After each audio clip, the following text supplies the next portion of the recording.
नमस्कार मित्रांनो, मी योगेश मने इग्नाइट अकॅडमी मध्ये तुमचं सर्वांचं स्वागत करतो. मित्रो, एमपीएससी मार्फत 2 जाहिराती काढण्यात आलेल्या होत्या. एक होती डेप्युटी डायरेक्टर डीबीईटी साठीची, ज्याचे 6 पदे होते, आणि दुसरी होती प्रिन्सिपल, व्हाईस प्रिन्सिपल आणि निरीक्षक चे 123 पदे होते. दोन्ही क्लास 1 च्या वॅकन्सीज एमपीएससी द्वारा एक्झाम घेतली जाणार आहे. याची जवळपास ऍड येऊन 3 महिने झालेले आहेत. 2 महिने झाले आपले क्लासेस पण चालू आहेत. तर बऱ्याच लोकांचे प्रश्न असे असतात की सर, याच्यासाठी कॉम्पिटिशन एक्झॅक्टली किती आहे? तर आपण आरटीआय दाखल करून किती विद्यार्थ्यांनी अप्लाय केलं याचा मी एक सेपरेट व्हिडिओ बनला होता की हा आरटीआयचा रिप्लाय तो तुम्हाला शो पण केलेला होता. आरटीआय राईट 5000च्या आसपास प्रिन्सिपल पदासाठी लोकांनी अप्लाय केलेलं होतं आणि 1900च्या आसपास डेप्युटी डायरेक्टर पदासाठी अप्लाय केलेलं होतं. त्यामुळे फार अशी कॉम्पिटिशन नव्हती. पण बऱ्याच लोकांचं असं होतं, सर आम्हाला हे पण माहिती करून घ्यायचं आहे की कुठल्या कॅटेगरीच्या किती विद्यार्थ्यांनी अप्लाय केलं, लेडीजनं किती अप्लाय केलं. ओके, बरेचसे क्वेश्चन्स आहेत. कॉम्पिटिशन काय असणार, काय नाही, हे सर्व. तर या व्हिडिओद्वारे मी त्याचा उत्तर तुम्हाला देण्याचा प्रयत्न करणार आहे. तर चला पुढे जाण्याच्या अगोदर आपली ही आयटीआय प्रिन्सिपल आणि डेप्युटी डायरेक्टर यांचा सिलेबस सेम आहे. याची आपण बॅच एक लॉन्च केलेली आहे, ज्याची फीस 9,999 रुपये होती, पण आपण पुन्हा 25% डिस्काउंट करून 7,500 रुपये केली. एक कुपन कोड होता, पण आता तो पण कुपन कोड काढला मी. डायरेक्ट 7,500 याची फीस आहे प्लस जीएसटी. राईट, ज्यांना इच्छा आहे त्यांनी घेऊ शकता, ज्यांना प्रिपरेशन करायचे आहे त्यांनी करू शकता. ऑलरेडी बऱ्यापैकी स्टुडंटनी एनरोल केलंय, मोर दॅन 500 स्टुडंट तुम्ही ते एक्सपेक्ट करू शकता. क्लिअर? तर मित्रो, आता जे तुमचे प्रश्न आहेत या प्रश्नाचं उत्तर मी कसं देणार आहे. मी काहीतरी हवेत बोलणं बिलकुल व्यवस्थित होणार नाही, कारण बरेच लोक फॉलो करतात. आता जवळपास 30-35 व्हिडिओ माझे युट्यूबवर आले, इन्क्लुडिंग सिलेबस अँड सर्व काही. जे काही सर्च कराल तुम्हाला त्याचं माझं तिथं मिळेलच या एक्झाम बद्दल. क्लिअर? तर मी असं हवेत कधीच कुठल्याच याच्याबद्दल बोललो नाही. काहीतरी गोष्टी डॉक्युमेंटवर घेऊन आलो, त्यानंतर तुमच्याशी बोललो. तर आज सुद्धा मी सर्व काही गोष्टी डॉक्युमेंटवर घेऊन येणार आहे. त्यासाठीचा हा व्हिडिओ बनवला. मी एक स्वतः सर्वे करतोय. क्लिअर? कारण हे खूप सारे विद्यार्थी नाहीत, बऱ्यापैकी विद्यार्थी 3-1 हजाराच्या आसपासचे विद्यार्थी आपल्या व्हॉट्सअप ग्रुपला जॉईन झालेले आहेत. त्याची लिंक सुद्धा डिस्क्रिप्शन मध्ये दिली. काही लोक जॉईन झालेले नसतील तर डिस्क्रिप्शन मधली लिंक त्याच्यावर क्लिक करा आणि व्हॉट्सअप ग्रुप जॉईन करा. जे काही अपडेट असतील ते मी तिथं देत तुम्हाला जाईल. क्लिअर? आता मेन विषय काय आहे, तर एक सर्वे करतोय मी.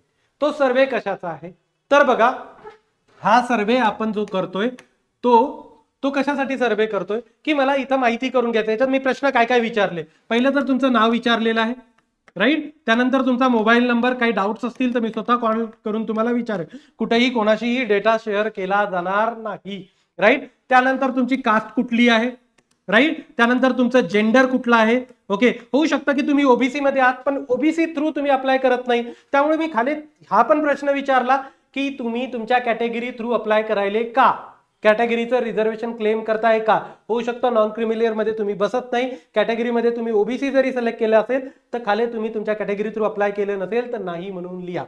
क्लिअर? त्यानंतर मी तुम्हाला तुमचा एक्सपिरियन्सचा टाईप विचारलेला आहे की टीचिंगचा आहे, ऍडमिनिस्ट्रेटिव्हचा आहे, प्रोफेशनलचा आहे. त्यानंतर तुमची सध्याची प्रेझेंट ऑर्गनायझेशन विचारलेली आहे. क्लिअर? तुम्ही क्लास लावलेला आहे का, फुल टाइम करताय या तुम्हाला तेवढा वेळ मिळतोय का, हे काही सर्वेचे क्वेश्चन्स मी तिथं दिलेले आहेत. आता हे पूर्ण क्वेश्चन्स लॉजिकल आहे, असं नाही की मला काहीतरी वाटलं म्हणून मी क्वेश्चन्स टाकले तुम्हाला. Category, right, category wise seat आहे त्यामुळे कॅटेगरी लागतं. लेडीजला रिझर्वेशन असल्यामुळे मी लेडीज किंवा जेंडर पण तिथं दिलेलं आहे, राईट. कॉन्टॅक्ट नंबर कशासाठी, तर मला याच्यात कुठं जरी काही प्रॉब्लेम वाटला मी सरळ तुम्हाला फोन करून विचारेल. क्लिअर? त्यानंतर तुमचं एक्सपिरियन्स कुठला टाईप आहे, टीचिंग मधला, ऍडमिनिस्ट्रेटिव्ह, प्रोफेशनल आणि प्रेझेंट ऑर्गनायझेशन. याच्यासाठी विचारली की मला एक गेस लावता येईल की या लोकांना किती वेळ अभ्यासासाठी मिळू शकतो. क्लिअर?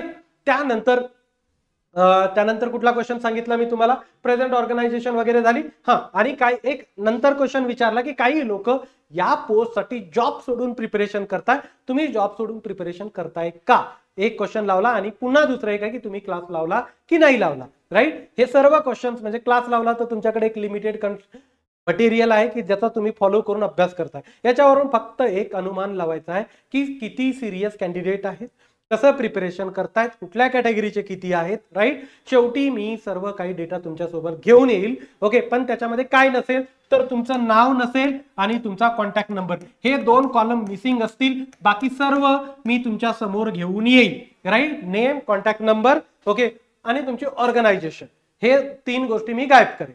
क्लिअर? कारण ऑर्गनायझेशन मला तुम्हाला बाकीच्यांना सांगायची नाही, ते फक्त मला गेस करण्यासाठी आहे. कॉन्टॅक्ट नंबर आणि नाव सुद्धा मला हे सगळं माझ्या रेफरन्स साठी आहे. मला अडचणी आल्या त्या सॉर्ट आउट करण्यासाठी. मी जेव्हा घेऊन येईल तुमच्या पुढं तर एसबीसी चे किती कॅन्डिडेट आहेत, इथं मेल असेल, इथं फिमेल असेल, किती मेलचा आकडा आहे, किती फिमेलचा आकडा आहे, पार्ट टाइम करतायत की फुल टाइम करतायत, क्लास जॉईन केलेला आहे नाही केलेला आहे. क्लिअर? ओके. हे असा मी डेटा तुमच्या समोर बिलकुल टेब्युलर फॉर्म मध्ये याच युट्यूब चॅनलवर एक सेपरेट व्हिडिओ घेऊन येऊन प्रेझेंट करेल आणि त्याच्याद्वारे किती कॉम्पिटिशन आहे, तुम्हाला किती फोकस करायचा आहे आणि तुमची प्रिपरेशन स्ट्रॅटेजी काय असावी, त्यानुसार तुम्ही जॉबची सुट्टी घ्यायची आहे का, जॉब स्किप करायचा आहे का, काही काळासाठी रिझाईन करायचं आहे का, काहीतरी डेटाच्या आधारे मी तुम्हाला ते देईल. उगीच हवेत सजेशन देत बसणार नाही. बघितलं तर 500 हे अप्लाय करणाऱ्यांची संख्या भरपूर कमी आहे आणि खरंच 500 जर खूप सिरियस असतील तर ही संख्या खूप मोठी. क्लिअर आहे? त्यामुळे काहीतरी एखाद्या डेटाच्या भरोशावरच मी तुमच्याशी या सर्व गोष्टी डिस्कस करेन. राहिला एक्झामच्या डेटचा प्रश्न, मला वाटत नाही मेच्या अगोदर एक्झाम. क्लिअर? म्हणजे जेवढा आमचा अनुमान आहे, जेवढा आमचा एक्सपिरियन्स आहे, कधी कधी रॅन्डमली काही गोष्टी होतात, पण होऊ शकतं की पुढच्या 15 दिवसामध्ये लोकसभेची आचारसंहिता लागेल, त्यामुळे या गोष्टी पुढे आरामात जातील. क्लिअर? मेच्या नंतरच काही येऊ शकतं. 3-1 महिने तुम्हाला मिळण्याचे पुरेसे आहेत. बाकीचे अपडेट 3 दिवस मी देतोय. गुगल फॉर्मची लिंक डिस्क्रिप्शन मध्ये असणार आहे. सर्वांनी डेटा द्यायचा, क्लासेसचे असाल नसाल काहीही फरक पडत नाही. जेवढी मदत करता येईल क्लासच्या स्टुडंटला, क्लासच्या बाहेरच्या स्टुडंटला, प्रत्येकाला मदत करण्याचा आमचा प्रयत्न असेल. फक्त एवढं नाही की क्लासवालेच आहेत तर त्यांना. मी बरेचसे व्हिडिओ डायरेक्ट ओपन डोमेन मध्ये पब्लिक मध्ये घेऊन आलेलो आहोत, त्यामुळे ते सर्वांसाठीच युजफुल आहे. तर ती गुगल फॉर्मची लिंक आहे, ती लिंक वर क्लिक करा आणि तुमचे डिटेल्स पूर्ण त्या फिलअप करा. व्हॉट्सअप ग्रुपची लिंक दिलेली आहे, त्या व्हॉट्सअप ग्रुपच्या लिंकचा यूज करून व्हॉट्सअप ग्रुप सुद्धा जॉईन करू शकता. काही अपडेट तुम्हाला तिथं पण मिळत जातील. तर मी इथं थांबतो. Thank you so much guys for listening me. Thank you so much.